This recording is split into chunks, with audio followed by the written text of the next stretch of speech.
14वें number, 13 number की। यहाँ पर हम सभी लोग कल्याण मंदिर स्तोत्र के माध्यम से भगवान पारसनाथ की अचिंत्य महिमा का आचार्य पूर्णचंद्र भगवान के शब्दों में भक्ति की गंगा में अपन यहाँ पर श्रवण कर रहे हैं। हम सभी ने यहाँ पर 13वें नंबर का काव्य देखा था। वहाँ पर आचार्य पूर्णचंद्र भगवान ने पारसनाथ भगवान की स्तुति करते हुए कहा था कि हे प्रभु, यद्यपि आपने क्रोध को पहले नष्ट कर दिया, लेकिन बड़ा आश्चर्य कि अब आप कर्म रूपी चोरों को कैसे जीतोगे।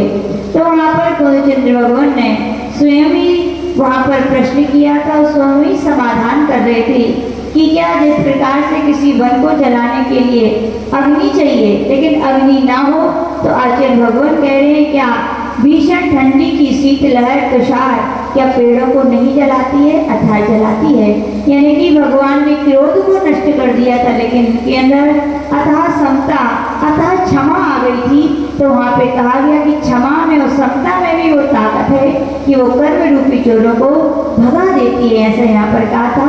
और हमने इसको बहुत सुंदर ढंग से समझने का प्रयत्न किया था कि भगवान ने सबसे पहले क्रोध के जो दुष्परिणाम हैं उनको जान लिया था और उसका इसीलिए उन्होंने त्याग कर दिया था। उन्होंने जीवन में क्षमा का और समता को क्या किया था, धारण किया था।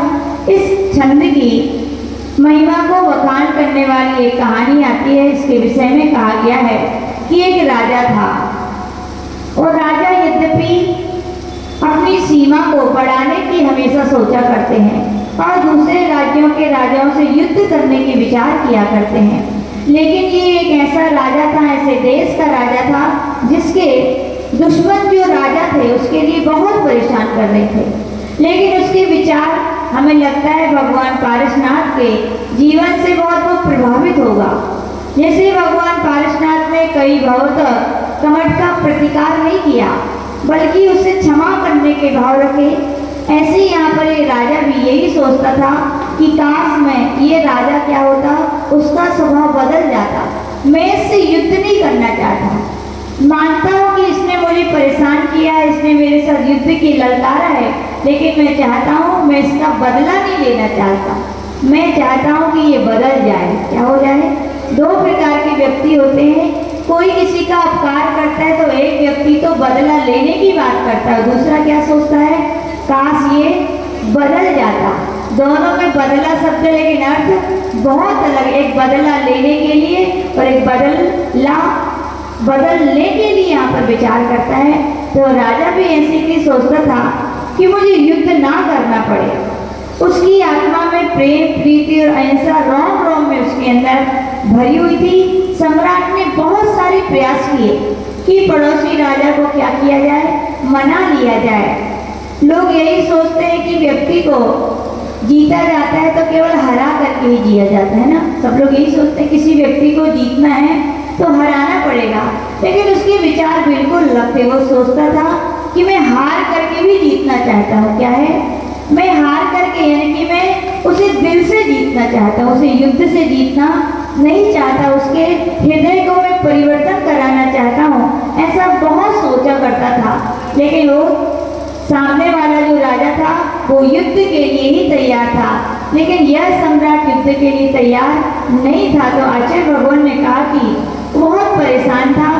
तो एक बार उसके राज्य में एक दिगंबर महामुनि राजा आए और उसने अपनी यह परेशानी देखी कि भगवान, मैं युद्ध नहीं करना चाहता हूँ, व्यर्थ की हिंसा में अपने प्रजा के लोगों को कष्ट देने से मेरे राज्य की सीमा बढ़े, ऐसा मैं सुख नहीं चाहता हूँ। लेकिन मेरा जो विपरीत राजा है वो युद्ध के लिए तैयार है।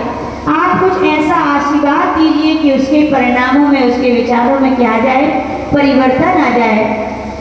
तो वहाँ पर मुनि महाराज ने यही कहा था कि कल्याण मंदिर का जो 13वें नंबर का काव्य है उसकी जो माला है, उसकी माला मंत्र रिद्धि जो माला है, उसमें कहा गया है कि ओम ह्रीम हरम नमो ऋक्ष भय वज्जियाडम 14 बुब्बीडम।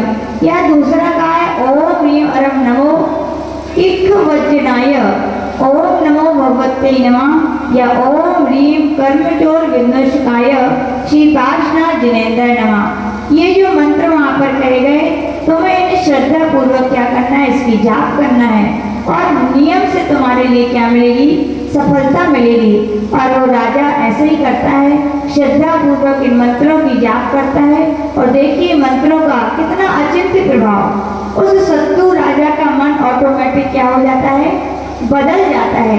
जहाँ वो युद्ध करने के लिए सोच रहा था वहाँ वो मैत्री करने के लिए क्या हो जाता है, तैयार हो जाता है। तो इस प्रकार से इस काव्य की महिमा है कि वह राजा आया, मैत्री की प्रार्थना की और क्षमा मांगी कि मैंने आपके लिए क्या है, युद्ध के लिए व्यर्थ में आपको कह करके कष्ट दिया, मुझे आप क्षमा करें। दोनों राजाओं के बीच में मित्रता हो गई और दोनों राजा अपने अपने राज्य में सुख से समय व्यतीत करने लगे। तो इस प्रकार से यहाँ पर कहानी कही गई। आज यहाँ पर हम सभी के लिए 14वें नंबर का काव्य का यहाँ पर अपन के लिए पढ़ना सीखना है। तो यहाँ पर देखिए सब लोग 14वें नंबर का काव्य। त्वाम योगिनो जिन सदा परमात्मा रूप। त्वम योगिनो जिन सदा परमात्मा रूप।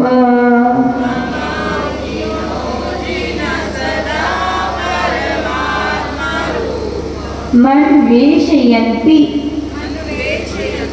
हृदयाम्बुज कोश देशे। मन वेशयन्ति हृदयाम्बुज कोश देशे।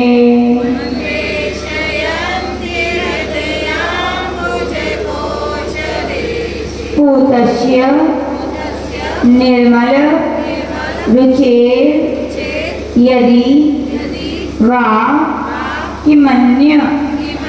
पूतस्य निर्मल रुचेर यदि वा किमन्य।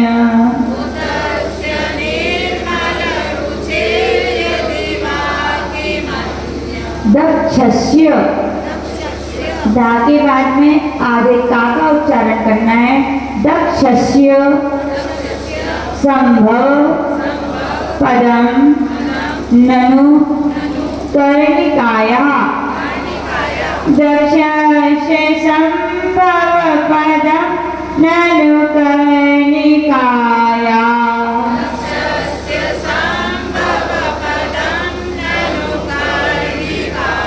इस छंद में बस 2 जगह आपको ध्यान रखना है। रुचेर के बाद में राती देव है तो रुचेर बोलना है और दक्षस में दा के बाद आधे का उच्चारण करना है। तो आपका एकदम छंद सही हो जाएगा। एक बार सभी लोग पढ़ेंगे। त्वम योगिनो जिन सदा परमात्मा रूप। मन वेशयन्ति हृदयाम्बुज कोश देशे। पूतस्य निर्मल रुचि यदि वा किमन्य। दक्षस्य संभव पदम ननु कर्णिकाया।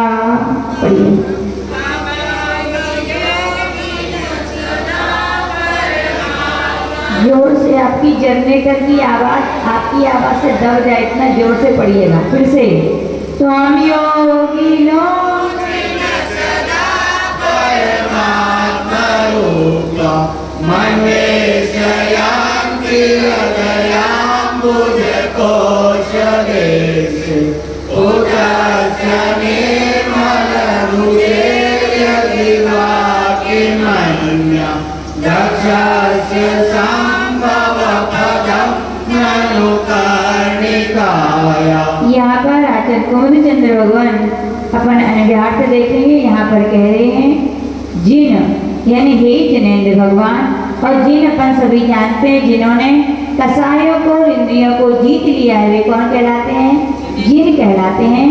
योगी ना सदा यानी योगी जन सदा यानी निरंतर परमात्म रूपम परमात्मा के स्वरूप में त्वाम यानी आपको हृदयाम्बुज हृदय के अम्बुज अम्बु का अर्थ होता है जल और जा जो यहाँ पर शब्द है अम्बुज यानी कि जल में जो उत्पन्न होता है वो कहलाता है अम्बुज यानी कि क्या कमल यानी हृदय कमल कोश देशे यानी कि हृदय कमल के कोश देश यानी मध्य के भाग में अन्वेषयन्ति यानी आपका क्या करते हैं, अन्वेषण करते हैं, आपका ध्यान करते हैं, आपका चिंतन, आपका मनन करते हैं। यदि वह ठीक ही है पूतस्य पवित्र निर्मल रुचि निर्मल कांति वाले अक्षस्य ननु यानी कमल बीजों का निश्चय से, कमल बीज यानी जिसे आप कमल घटा कहते हैं, उन कमल के बीजों का संभव पदम यानी उत्पत्ति स्थान कर्णिकाया कर्णिका के अन्यथा यानी बिना वाक्यम यानी दूसरा और क्या हो सकता है। तो यहाँ पर पूर्णचंद्र भगवान कह रहे हैं कि जिस प्रकार से किसी को कमल घटा चाहिए तो कहाँ ढूंढना पड़ेगा, कमल के अंदर के जो मध्य भाग है जिसे कर्णिका कहते हैं, उसी कर्णिका में ही वो पवित्र निर्मल कमल गठा प्राप्त होते हैं। ऐसे अपने लिए यदि भगवान की प्राप्ति करनी या कहें हमें अपने आत्मा से परमात्मा पद की प्राप्ति करने, तो यहाँ पर कह रहे हैं कि अपन को क्या करना पड़ेगा, हृदय रूपी कमल में ही उसे खोजना पड़ेगा। बाकी हृदय के अलावा भगवान कहीं और मिलेंगे क्या, नहीं मिलेंगे। यहाँ इस प्रकार से कहा गया है कि हे भगवान परमात्मा स्वरूप आपको सदा अपने हृदयामुज के मध्य भाग में अपने ज्ञान रूपी नेत्रों के द्वारा खोजते हैं।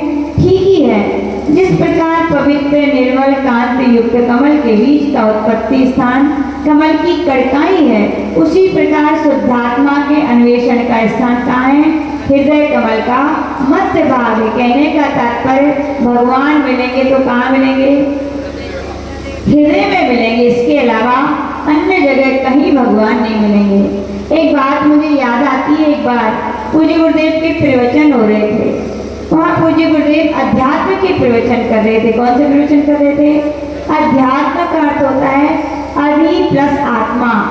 आत्मा मिलेगी तो कहाँ मिलेगी, अंदर मिलेगी, उसे कहते हैं आत्मा के अंदर अंदर जिसके द्वारा जाया जाता है उसे क्या कहते हैं, अध्यात्म कहते हैं। पूज्य गुरुदेव के प्रवचन चल रहे थे, रोज प्रवचन होते थे। एक दिन पूज्य गुरुदेव ने कहा कि भगवान न मंदिर में है, न पूजा में है, न पाठ में है, न स्वाध्याय में है। धर्म न मंदिर में है, न पूजा में, न पाठ में, न स्वाध्याय में, न तिलक लगाने में है, कहीं भी भगवान नहीं और कहीं भी धर्म नहीं है। तो कई लोग तो खुश हो गए, बोले ठीक है, इसीलिए तो हम आते नहीं है, बोले है ना सब जी। कई लोग बोले इसीलिए तो हम आते नहीं है, हमें मालूम है मंदिर में भगवान नहीं है, पूजा करने में भगवान नहीं है। लोगों ने ऐसा आश्रय ले लिया, लेकिन याद रखना ये अध्यात्म का कथन था। कौन सा कथन था, अध्यात्म की चर्चा चल रही थी। यहाँ पर आचार्य भगवान ने कहा था कि मानते हैं भगवान मंदिर में नहीं है, पूजन में नहीं है, पाठ में नहीं है, ये भगवान तक जाने के माध्यम है, लेकिन हमने इन्हीं को ही धर्म मान बैठा है, इन्हीं को ही हमने भगवान मान लिया है। पूज्य गुरुदेव से एक व्यक्ति बोला, भगवान कल तो आप कह रहे थे पूजा करनी चाहिए, भगवान के दर्शन करने चाहिए, स्वाध्याय करना चाहिए, और आज आप कह रहे यहाँ पर कुछ है ही नहीं है, इसका मतलब क्या है, कुछ समझ में नहीं आया। तो पूज्य गुरुदेव ने कहा इसका मतलब मैं नहीं समझा पाऊंगा, इसका मतलब आपको समझना है तो ऊद गांव की बात है ये। 2007 में जब चतुर्मास परम पूज्य आचार्य सन्मति सागर जी गुरुदेव के साथ चल रहा था, तो उन्होंने कहा ठीक है मुझे इस बात को समझना है। तो बोले कब आए, बोले कल आना पड़ेगा। बोले कल तो मुझे जाना है, कल कैसे आऊँ? बोले तो कितने बजे जाना है? बोले मेरी 3:15 बजे की दोपहर में गाड़ी है। कितने बजे की? बोले ठीक है। बोले पूज्य सन्मति सागर जी गुरुदेव 12 बजे से सामयिक में बैठते हो, 3 बजे उनका गेट खुल जाता है। बोले खुलता है कि नहीं? खुल जाता है, ऑटोमेटिक। हम लोग ने उस गाँव में देखा 12 बजते थे, कितने भी लोग कमरे में उनके दर्शन के लिए, लेकिन 12 बजे की वो घड़ी का कांटा टन बोलता था, ऑटोमेटिक कमरा खाली हो जाता था, सब बिल्कुल चले जाते। सबको मालूम था कि पूज्य गुरुदेव की सामयिक का समय हो गया है। तो उसने यही 12 बजे पूज्य गुरुदेव सामयिक पे बैठ गए। 3 बजे वो व्यक्ति आया और पूज्य गुरुदेव से इंतजार कर रहा था कि गेट खुले। क्या इंतजार कर रहा था? कि पूज्य गुरुदेव का गेट खुले। लेकिन गेट वो घड़ी देख रहा था कि गेट खुले, अब मुझे जाना है, अब मुझे जाना है, अब मुझे जाना है। जैसे ही गेट खुला तो पूज्य आचार्य सन्मति सागर जी के गुरुदेव के चरणों में बैठ गया कि भगवान आप बताइए कि धर्म कहाँ होता है। क्या बोले? आप बताइए कि भगवान कहाँ है, धर्म कहाँ है। पूज्य गुरुदेव गणाचार्य गुरुदेव ने कहा कि भगवान मंदिर में नहीं है, भगवान पूजा में नहीं है, भगवान पाठ में नहीं है, धर्म भी मंदिर में नहीं होता, कहाँ होता है फिर धर्म? तो पूज्य आचार्य सन्मति सागर जी बोले ठीक है, तुम पहले मेरे एक प्रश्न का जवाब दो। क्या बोले? तुम मेरे पहले एक प्रश्न का जवाब दो। तो बोले गुरुदेव मैं बहुत जल्दी में हूँ, मुझे 3:15 बजे अपनी ट्रेन पकड़नी है, आप प्रश्न ना पूछे, हमारा उत्तर दें। तो पूज्य गुरुदेव बोले कि बिना उत्तर के प्रश्न का समाधान मिलने वाला नहीं है। बोले क्या प्रश्न है गुरुदेव? तो बोले मैं पूछना चाहता हूँ तुम कहाँ रहते हो। क्या पूछा उन्होंने? ऋषभ जी क्या पूछा? आप कहाँ रहते हो? आपसे कोई पूछे तो आप क्या बोलोगे ऋषभ जी? कहाँ रहते हो? मुगाड़ा में रहता हूँ। तो आचार्य जी बोले भैया मैंने ये नहीं पूछा कि तुम्हारे गांव का नाम है, मैंने ये पूछा तुम कहाँ रहते हो। तो व्यक्ति थोड़ा सोचा विचारा तो बोले भगवान मैं भारत देश में रहता हूँ। कहाँ रहता हूँ? बोले भारत देश में। तो पूज्य गुरुदेव बोले भैया मैंने तुम्हारे देश का नाम नहीं पूछा, मैंने क्या पूछा तुम कहाँ रहते हो। तो उसने सोचा अच्छा। तो उन्होंने कहा गुरुदेव मैं राजस्थान प्रांत में रहता हूँ। कहाँ रहता हूँ? तो बोले भैया मैंने प्रांत नहीं पूछा, मैंने क्या पूछा? मैंने तुम कहाँ रहते हो ये पूछा। अब क्या करें ऋषभ भैया तो सोचने में लग गए, अब क्या किया जाए। तो बोले भगवान मैं प्रतापगढ़ जिले में रहता हूँ। कहाँ रहता हूँ? तो उन्होंने कहा भैया मैंने जिले का नाम नहीं पूछा, मैंने क्या पूछा है तुम कहाँ रहते हो। तो उन्होंने फिर क्या कहा ऋषभ भैया कि मैं मुगाड़ा में रहता हूँ। कहाँ रहता हूँ? तो गुरुदेव ने कहा भैया मैंने तुम्हारे गांव का नाम नहीं पूछा। तो फिर ऋषभ भैया बोले मैं छोटे अजितनाथ जिनालय है उसके बाजू में रहता हूँ। तो बोले मैंने ये भी नहीं पूछा, मैंने ये पूछा तुम कहाँ रहते हो। तो उन्होंने कहा मैं अपने घर में रहता हूँ। तो बोले मैंने ये नहीं पूछा कि तुम घर में रहते हो, मैंने ये पूछा तुम कहाँ रहते हो। तो ऋषभ भैया बोले महाराज मैं अपने घर के अमुक कमरे में रहता हूँ। तो महाराज क्या बोले मैंने ये भी नहीं पूछा, मैंने पूछा तुम कहाँ रहते हो। उस व्यक्ति ने जैसी घड़ी देखी, कितने बज गए थे? 3:10। वो तो घबरा गया और उसका पारा सिर से बढ़ गया। बोले महाराज क्या सवाल कर रहे हो, इतने सारे उत्तर दिए आप समझ ही नहीं रहे हो। बोले मेरा प्रश्न तुम नहीं समझ रहे हो। बोले हमने ये पूछा तुम कहाँ रहते हो, मैंने तुमसे पूछा तुम कहाँ रहते, तुमने बताया मैं भारत देश में रहता हूँ, मैं मुगाड़ा में रहता हूँ, मैं राजस्थान में रहता हूँ, मैं यहाँ रहता हूँ, लेकिन मेरा ये प्रश्न नहीं है। तो व्यक्ति को टाइम दिख रहा था। तो मालूम क्या बोला वो? बोले ठीक है महाराज मैं ना भारत में रहता हूँ, ना राजस्थान में, ना मुगाड़ा में रहता हूँ, ना अपने घर में, मैं रहता हूँ अपने आप में रहता हूँ। कहाँ रहता हूँ? बोले अब मैं जा रहा हूँ नमोस्तु। बोले बस? बोले कहाँ जा रहे हो? तुम्हारे प्रश्न का जवाब मिल गया। बोले क्या मिल गया? जैसे तुम अपने आप में रहते हो, तुम्हारी आत्मा ही तुम्हारा स्थान है, वैसे याद रखना भगवान ना मंदिर में मिलेंगे, ना दुकान में, ना पूजा में, ना पाठ में, जब भी मिलेंगे तो कहाँ मिलेंगे? अपने हृदय में मिलेंगे, अपने आत्मा में मिलेंगे। तो यही गोविंद भगवान कह रहे हैं भैया कि कर्ण जो कमल गटा का बीज है वो कमल की कर्णिका के सिवा अन्य जगह मिलने वाला नहीं है। वैसे भगवान भी जब मिलेंगे तो कहाँ मिलेंगे? हृदय में मिलेंगे। लेकिन हृदय कैसा होना चाहिए? बहुत निर्मल। देखो डीओजी साहब भी बैठते हैं तो पूछ से अपनी जगह साफ करके बैठते हैं। फिर तो 3 लोग के नाथ हैं। भक्त कितना अपना निर्मल हृदय करता है, कितने अपने विकारों से खाली कर लेता है। और यद्यपि कहा जाए ये तो व्यवहार की भाषा है कि भगवान हमारे हृदय में रहते हैं। निश्चय से देखा जाए तो हमारी आत्मा ही भगवान है। क्या है? हमारी आत्मा ही क्या है? निश्चय से प्रत्येक संसारी जीव की आत्मा ही परमात्मा है। अप्पासो परमात्मा, निश्चय से हर व्यक्ति की आत्मा में क्या है? परमात्मा शक्ति छिपी हुई है। ये जैन सिद्धांत का सबसे निराला सिद्धांत है। हर जो मत के लोग हैं, हर धर्म के लोग भी यही कहते हैं, भगवान की भक्ति करो तो भगवान मिलेंगे। क्या मिलेंगे? लेकिन हमारा जैन धर्म क्या बोलता है? भगवान की भक्ति करोगे, भगवान मिले या ना मिले, लेकिन तुम्हारी आत्मा जरूर भगवान बन जाएगी। ऐसी सुंदर हमारे यहाँ पर इस आचार्य भगवान ने छंद में बात कही है।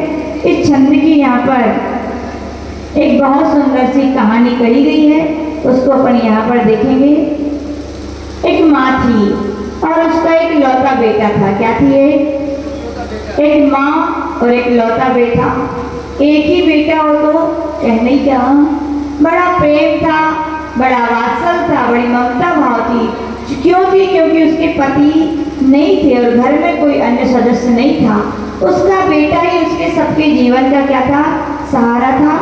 एक बार की बात है, कहीं जा रहा था और उसके लिए किसी भयंकर बाधा हो गई। क्या हो गई? क्यों हो जाती भयंकर बाधाएं? इतने सारे व्यक्ति उस रास्ते से निकले, उसको ही क्यों भयंकर बाधा हुई? हमने कल बताया था निमित्त नैमित्तिक संबंध रहते हैं। भयंकर यूं ही फालतू नहीं है। आपको जब टाइम नहीं है, वे तो स्वर्ग के देवता हैं, यूं ही किसी को परेशान नहीं करते। किसी जीव का पूर्व को या तो राग होता है या विशेष द्वेष होता है, क्योंकि हर जगह भयंकरों का निवास है।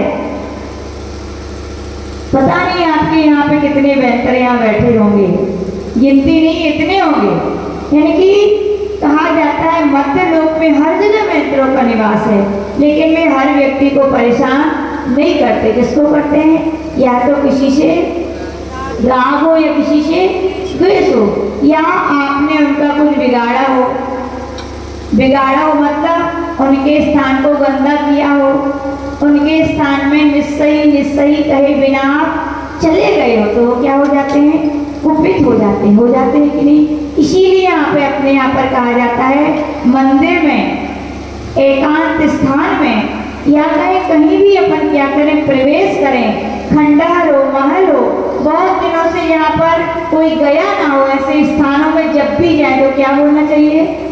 निश्चही निश्चही निश्चही। निश्चही का अर्थ यही बताया गया है कि यदि कोई देवी देवता है तो हमारे लिए क्या है? वो स्थान है। और आप नहीं कहोगे निश्चही तो आप भी तौर पर अपन देखते हैं, किसी दूसरे के घर में घुस जाओ तो क्या होगा? बोलो, धक्का निकाल के भगा देंगे या तो दो सुनाएंगे, है कि नहीं? वो भी देवता है, उनका अपना स्थान है। आप उसके लिए क्या करोगे? बिना पूछे जाओगे तो वे कुपित होंगे। या आपके स्थान पर कोई गंदगी कर दे, थूक दे, एक नंबर कर दे, अधिक किसी प्रकार की भी गंदगी कर दे, आपको पसंद आएगा क्या? आप भी कुपित होगे। तो वे देवता हैं, कुपित हो जाते हैं। इसलिए कहा गया कभी भी किसी भी पेड़ के नीचे जहाँ पर देव स्थान है, अन्य भी समाज के जहाँ मंदिर है, अपने मंदिर है, वहाँ कभी अपन को गंदगी वगैरह नहीं करनी चाहिए। जब भी जाए तो क्या बोलना चाहिए? निश्चयी निश्चयी निश्चयी जरूर बोलना चाहिए। एक बार की हम आपको बात बताते हैं। हम लोग दीदी अवस्था में थे गया में 2001। तो एक दिन बहुत बड़ा धर्मशाला के बिल्कुल लगा हुआ एक बरगद का पेड़ लगा था। तो हमारे संग की एक दीदी थी, उनको सर्दी जुकाम हो गया। तो क्या उनको जब कफ आया तो पेड़ के पास जाके क्या किया? उन्होंने थूक दिया। और जैसे ही उन्होंने थूका कि उनको किसी ने एक दिया गाल पे चाटा। अब वो तुमने चारों तरफ देखा, अरे कौन है कौन है कौन? कोई नहीं दिखा।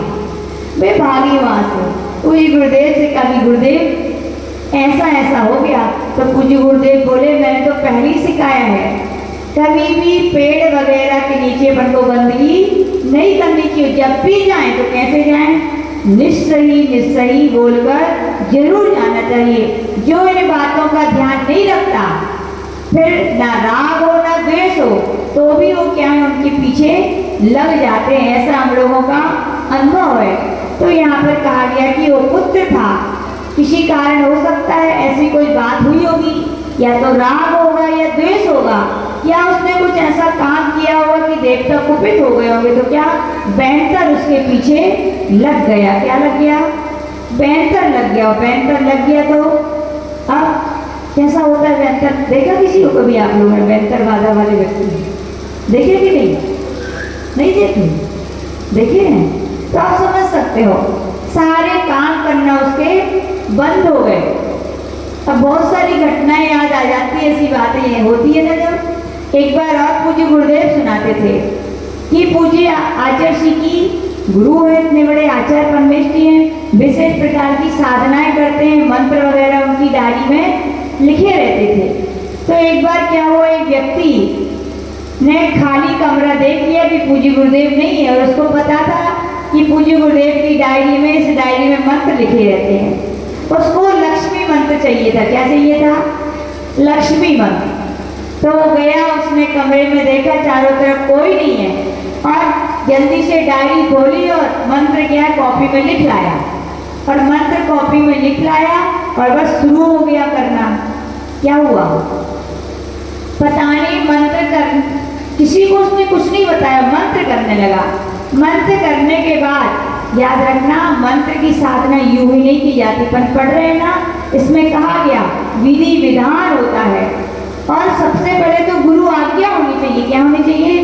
बिना गुरु आज्ञा के नमोकार मंत्र के अलावा कभी भी किसी को कोई भी मंत्र की जाप नहीं करनी चाहिए, ध्यान रखना। और जो उसकी विधि विधान है, जो उसकी 8 प्रकार की शुद्धियाँ होती हैं, वो कितनी सारी जो भी विधि विधान है उनका ध्यान रखते हैं, और गुरु की आज्ञा पूर्वक जो किया जाता है वही सफलीभूत होता है। पूछो गुरु की आज्ञा क्यों जरूरी है? देवता ऐसे सिद्ध नहीं हो जाते हैं।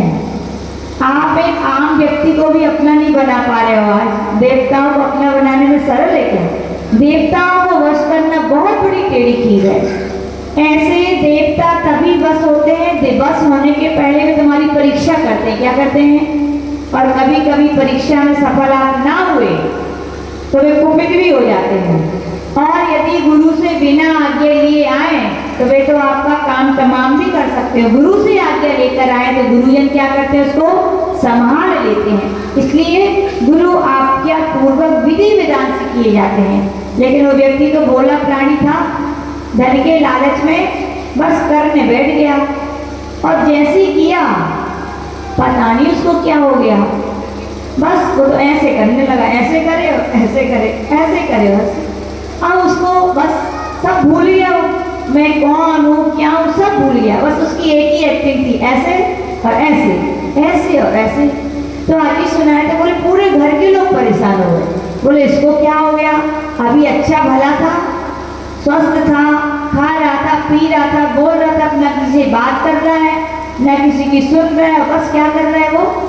ऐसे ऐसे कर रहा है। उस समय बड़े बड़े वैद्यों को, डॉक्टरों को दिखाया, माइंड डिस्टर्ब तो नहीं हो गया, बीमार तो नहीं हो गया, सब कुछ करा लिया, किसी की समझ में कुछ नहीं आई। फिर पहुंच गए झाड़ा फूकी वालों के पास। झाड़ा फूकी वालों ने भी बहुत कोशिश की ठीक करने के लिए, ठीक नहीं हुआ। उन्होंने इतना जरूर बता दिया कि इसने कोई मंत्र की गलत जाप की है। क्या की है? तो उस व्यक्ति से पूछा क्यों, क्या किया तुमने?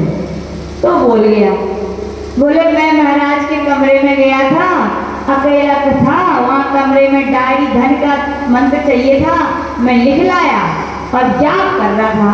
बोले जाप करते करते मुझे ऐसा लगा जैसे 2 सांप आ रहे हैं और मेरी नाक में घुस रहे हैं। बोले क्या है? और मैं क्या कर रहा हूँ? उन्हें निकाल रहा हूँ। सबको समझ में आ गई। बोले ये बात है। बोले तो उनके घर वाले पूज्य गुरुदेव के पास आए और पूज्य गुरुदेव को बताया कि गुरुदेव ऐसी ऐसी बात है। तो पूज्य गुरुदेव बोले बिना पूछे कमरे में घुसे कैसे? बिना पूछे तुमने मंत्र लिया कैसे? और लेने के बाद शुरू कैसे किया? याद रखना, कभी भी बिना गुरु आज्ञा के विधि विधान के कोई के भी मंत्र की साधना सफलीभूत नहीं होती। पूज्य गुरुदेव समझ गए, उनके परिवार वालों ने विनय की, गुरुदेव अब आप ही नैया को पार लगा सकते हैं, एक लौता बेटा है, आप ठीक कर दो। बोले क्या कर दो? ठीक कर दो। गुरुजन तो दयालु होते हैं, साधना की जीती जागती प्रतिमा होते हैं वे, और दया की भी। और पूज्य गुरुदेव ने उसे 2 मिनट में क्या किया? ठीक कर दिया। तो ऐसी बहुत सारी घटनाएं, तो इसमें भी कहा गया कि वो लड़का जब उससे बैंकर बाधा हो गई तो सब कुछ वो भूल गया। अच्छी वाली दुकान पे जाता था, दुकान पे जाना बंद कर दिया, दुकान पे बंद हुई तो कमाई बंद हो गई, घर में खाने की परेशानी हो लगी। कई वर्ष बीत गए। क्या बीत गए? कई वर्ष बीत गए, लेकिन वो दुकान पर नहीं जाता था, घर से ही बाहर नहीं निकलता था। उसे डर लगता था कि कोई मुझे पकड़ रहा है, कोई मुझे कुछ कर रहा है, वो घर से बाहर ही नहीं निकलता था। ऐसी उसकी हालत हो गई थी। वो माँ बेचारी बहुत परेशान थी। तो उसने एक दिन सुना कि अपने समाज के दिगंबर जैन मंदिर है, वहाँ पर एक दिगंबर बाबा जी मुनि महाराज आए हैं।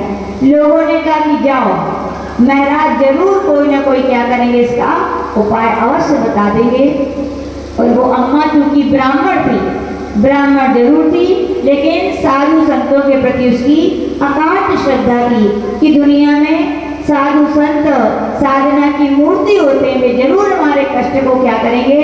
दूर करेंगे। तो वो महाराज के पास जाती है, और महाराज तो मना परे ज्ञानी और ज्ञानी थे, देखते ही बोल दिया, माँ तेरे बेटे को बैंकर बाधा हो गई, चिंता मत करो, दूर हो जाएगी। अरे इतने ही कहा कि आधी चिंता तो वैसे ही दूर हो गई। और महाराज ने यही कहा कि 14वें नंबर का जो कल्याण मंत्र स्तोत्र का जो छंद है, उसकी जाप है ओम ह्रीम नमो झसट भटावय जादाए, या ओम ह्रीम अरम नमो भंसण भय झवनाणम अठंग महानिमित्त कुशलाणम, ओम ह्रीम हृदयाम्बुजान वेशिताय श्रीपाशना जिनेन्द्राय नमः। ऐसी ये रिद्धि सिद्धि मंत्र की जापें हैं। उन्होंने उस माँ से कहा कि तुम्हें 3 दिन तक, कितने दिन तक? 3 दिन तक अपने बेटे को मेरे पास छोड़ना है। क्या करना है? मेरे पास छोड़ के जाओ, और मैं जैसे विधि विधान से उसे जाप करने कहूँगा उसे करना होगा।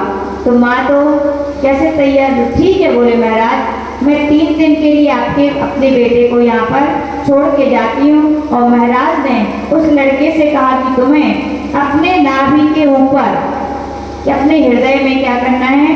8 पंखुड़ी का कमल बनाना है। क्या बनाना है? 8 पंखुड़ी का ऐसा चिंतन करना है, ऐसा ध्यान करना है अपने हृदय पर कि हमारे नाभि के स्थान पर ऐसे 8 पंखुड़ी का एक कमल है, और उसके बीच में एक छिद्र है। क्या है? उसमें एक छिद्र है, और उसमें से एक मणि की सुंदरतम प्रतिमा प्रकट हो रही है। क्या ध्यान करो कि उसकी कणिका में से क्या हो रही है? सुंदर प्रतिमा प्रकट हो रही है। उसने एकांत में जाकर ध्यान किया। और ध्यान कैसे किया जाता है? मन को एकाग्र करके। ध्यान कौन कर सकता है? जिसका मन एकाग्र हो। लोग बोलते माता जी ध्यान क्या, जाप ही करने बैठते हैं तो जितनी दुनिया भर की बातें वैसे तो याद नहीं आती, लेकिन जाप करते हैं तो सब आती है। क्यों आती है? क्योंकि आपका मन जाप में नहीं लगाए हो। आप माला जरूर हाथ में फेर रहे हो, लेकिन मन कहाँ घूम रहा है आपका? जबकि तरीका ये है कि आप जब बिल्कुल सोच लें कि हम अपने मन को एक एक माला के, एक एक मंत्र के अक्षर पर ध्यान करेंगे, तो मन क्या हो जाएगा? ऑटोमेटिक क्या हो जाएगा? एकाग्र हो जाएगा। उस बेटे ने भी एकाग्र मन से, शुद्ध मन से उन मुनि महाराज की बात को स्वीकार किया, और 3 दिन तक रोज अपने नाभि के ऊपर अष्टदल के कमल की रचना की, और उसकी कणिका में ऐसे चिंतन करता कि वहाँ से कौन प्रकट हो रहे हैं? भगवान प्रकट हो रहे हैं। और उसने ऐसा ही ध्यान किया, और ध्यान करते करते उसे ऐसे लगा मानो कि उसके कणिका में से बहुत दिव्य प्रकाश आने लगा। क्या आने लगा? दिव्य प्रकाश आने लगा, और भगवान वहाँ पर प्रकट हो गए। और जैसे ही उसको ऐसे लगा, वो तो आनंद से नाचने लगा। और आनंद से क्या नाचने लगा? कहा जाता है जहाँ भगवान का स्थान होता है जिस हृदय में, वहाँ देवी देवता रह सकते हैं क्या? कैसे भी देवी देवता हो वे तुरंत ही वहां से क्या हो जाते हैं, 9 2 11 हो जाते हैं। यानी कि भगवान के ध्यान करने से, इस छंद के मंत्र का ध्यान करने से उसकी क्या हुई, बैंतर बाधा क्या हो गई, दूर हो गई। तो यहाँ पर अपन को इस छंद से शिक्षा लेनी चाहिए और श्रद्धा रखनी चाहिए। पूज्य गुरुदेव कहते थे बैंतर बाधा किसको होती है, सम्यक दृष्टि को कि मिथ्या दृष्टि को? हाँ बिल्कुल सही है। जिसको अपने सच्चे देव साध गुरु के पास श्रद्धा है, एक बार देवी देवता परेशान कर सकते, ये हो सकता है, लेकिन वे तुम्हारे अंदर प्रवेश नहीं कर सकते। यदि आप क्या हो, सम्यक दृष्टि हो। सम्यक दृष्टि का हृदय खाली नहीं होता, उसका तो सच्चे देव, सच्चे शास्त्र, सच्चे गुरु की श्रद्धा से हृदय भरा हुआ है। भरे हुए हृदय में क्या कोई प्रवेश करेगा? खाली घर शैतान का होता है। किसका होता है? याद रखना। इसीलिए सम्यक दृष्टि का हृदय खाली नहीं क्या होता है, सच्चे देव साध गुरु की श्रद्धा से, भक्ति से क्या है, भरा हुआ हृदय। तो उसके लिए कभी ये बाधाएं नहीं होती है। कहने का तात्पर्य, जब भी सच्चे देव साध गुरु को क्या करें, खूब श्रद्धा रखें और अपने हृदय में बिठाएं। और सबसे बड़ा मंत्र तो क्या है, नमोकार मंत्र है। कभी कोई ऐसी बाधा आ भी जाए, यदि आप सम्यक दृष्टि हो और नमोकार मंत्र नहीं पढ़ोगे, क्या पढ़ोगे, केवल तुरंत ऐसे भागेंगे जैसे कि रफू चक्कर, 9 2 11 हो जाएंगे। ये भी हम लोग ने कई बार अनुभव किए। पूज्य गुरुदेव हम लोग पता पहले जब दीक्षा हुई थी तो पूज्य गुरुदेव बोलते संघ बनाओ। हम लोग कहते गुरुदेव संघ नहीं बनाने, क्यों? बोले सबसे बड़ा तो डर यही लगता है, ये भूत भयंकर घूमते रहते हैं। तो आशीष बोले अरे, बोले ये सबसे अपन नहीं डरते। बोले तो अपन तो संयमी है, सम्यक दृष्टि है तो संयमी है। संयमी की तो देव स्वयं सेवा करते हैं, वो अपने लिए क्या डराएंगे। और बस ध्यान रखना तो किसका रखना, निस्सही निस्सही निस्सही का जरूर ध्यान रखना। क्योंकि निस्सही निस्सही जब हम नहीं बोलते हैं तो कभी कभी ऐसी प्रकरण भी अपन को मिल जाते हैं। तो इस छंद से अपन को ध्यान रखना चाहिए। इस छंद में शिक्षा छिपी है कि यदि कभी ऐसी बाधाएं हो जाएं तो बस भगवान ही क्या है, अपन को इस बाधा से दूर कर सकते हैं। अपन भगवान की अर्चना करेंगे, भगवान की श्रद्धा भक्ति करेंगे तो जरूर ये बाधा हमारे जीवन से दूर हो जाएंगी। जय बोलिए श्री पार्श्वनाथ भगवान की। हाँ, जिन्होंने कहा अब ध्यान इसको